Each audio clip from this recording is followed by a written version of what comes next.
Une résidence, ça fait partie donc des grandes activités du programme H, Atlantic Youth Creative Hubs. Et l'une des particularités, c'est que c'est la faculté de faire une mobilité nationale ou internationale pour des jeunes de moins de 30 ans. Globalement, c'est la possibilité de découvrir un nouvel écosystème créatif au sein des partenaires du programme H pendant une semaine à 15 jours.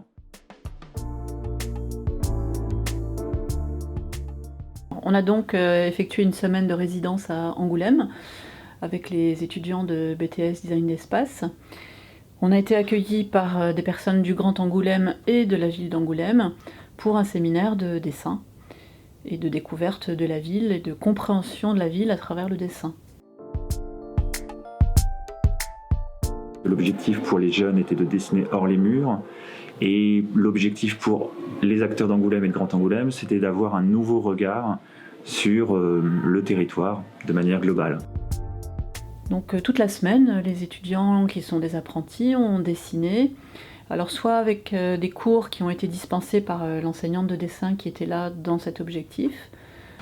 Toujours dans l'idée de marquer la profondeur de champ d'un dessin, de traiter différemment l'arbre au premier plan, en termes de motifs, on s'entend, que au deuxième plan. Donc on le traite différemment en termes de couleur, ça vous l'avez déjà commencé à l'intégrer un petit peu. On le traite différemment en termes de taille, forcément, puisqu'il est plus grand devant. Et on le traite différemment en termes de motifs. Donc on a varié les activités, on a eu différentes propositions de dessin, et puis surtout par une pratique personnelle que les apprentis ont maintenue toute la semaine. En quelque sorte, on peut dire que cette semaine était un marathon de dessin.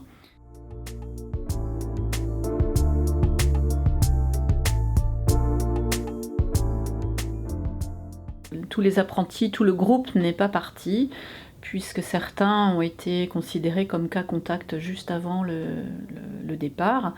Donc nous avons eu des étudiants, 12 étudiants sur 21 qui étaient présents à Angoulême, et 9 étudiants sur les 21 qui étaient, eux, enfermés dans leur appartement et qui ont donc pratiqué ce séminaire de dessin depuis leur chambre.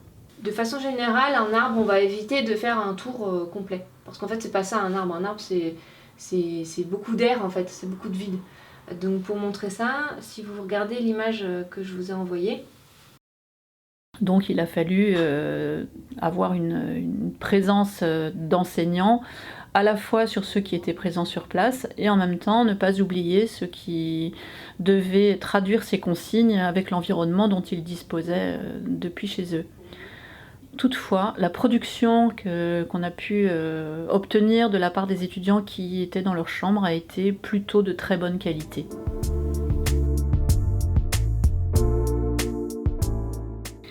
L'avantage d'être accueilli par la ville d'Angoulême et le Grand Angoulême, c'est qu'on a d'une part rencontré des personnes qui nous ont expliqué comment fonctionne la ville, quels sont les points forts à regarder, à comprendre. Et puis ça nous a permis aussi d'avoir accès à des lieux auxquels on n'aurait pas pu avoir accès autrement.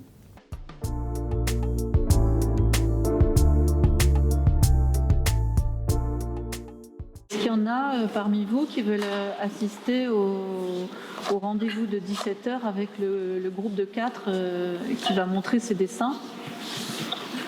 De façon à ce que vous voyiez leurs dessins, le groupe, ces 4-là, du groupe de ce soir, et que vous entendiez aussi les retours qui sont faits par Roselyne sur ses dessins.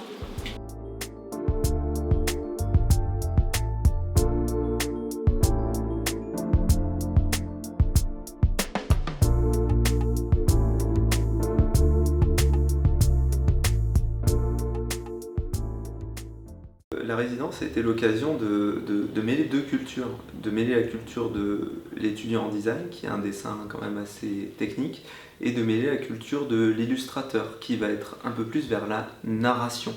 Et donc, ici, cette rencontre de deux cultures permet au designer d'ajouter aussi une palette à son univers pour aller encore plus loin dans raconter des histoires.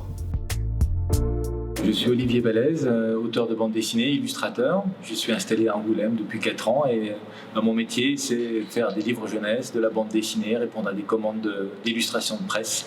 Donc le dessin, c'est au quotidien toujours trouver une idée, trouver une manière de raconter quelque chose et Dans la mission qu'on m'a donnée, si je voulais bien l'accepter, c'était de réussir à transmettre mon enthousiasme dans l'usage du dessin et de réussir à traduire une idée de la manière la plus simple, en fait, que le dessin ne soit plus un problème, pour réussir à communiquer plus facilement encore à travers l'image.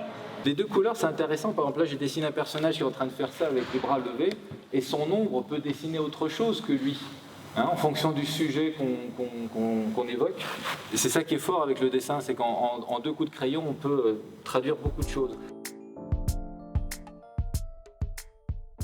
Cette pratique d'illustrateur, c'est vraiment le résultat d'un travail constant, puisque c'est son métier, le dessin est son outil de travail permanent.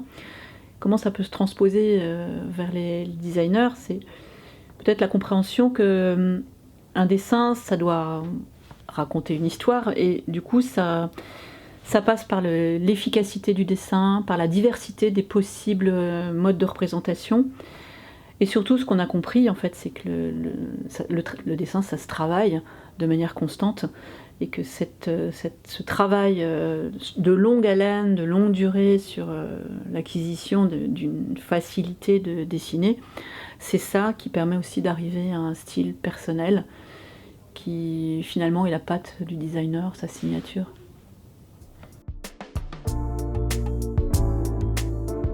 Pour nous, cette semaine, ça a été vraiment quelque chose de très positif, parce qu'on a appris plein de choses à travers les exercices que Roselyne nous a donnés, comme travailler les ombres, les contrastes, les lignes. Ça nous a permis aussi de prendre confiance dans nos dessins et d'évoluer en tant que futur designer peut-être.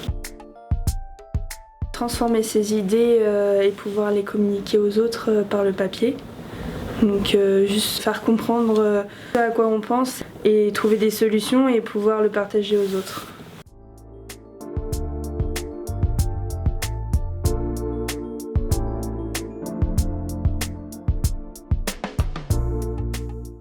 On n'arrête pas de le dire qu'il faut dessiner tous les jours, etc. Mais on ne se rend pas compte à quel point ça aide et à quel point la différence était importante en fonction du début et de la fin de la semaine. C'est-à-dire qu'à la fin, je pouvais faire un dessin qui me plaisait en l'espace de 5 minutes. Qu'avant, j'aurais jamais été capable de le faire en arrivant lundi. On prend de l'assurance au fur et à mesure qu'on dessine aussi souvent, et voilà. Le fait de retranscrire ce à quoi on pense dans nos têtes, ça nous aide vraiment à montrer ce qu'on veut et ce qu'on veut faire, ce qu'on veut dire, ce qu'on veut exploiter.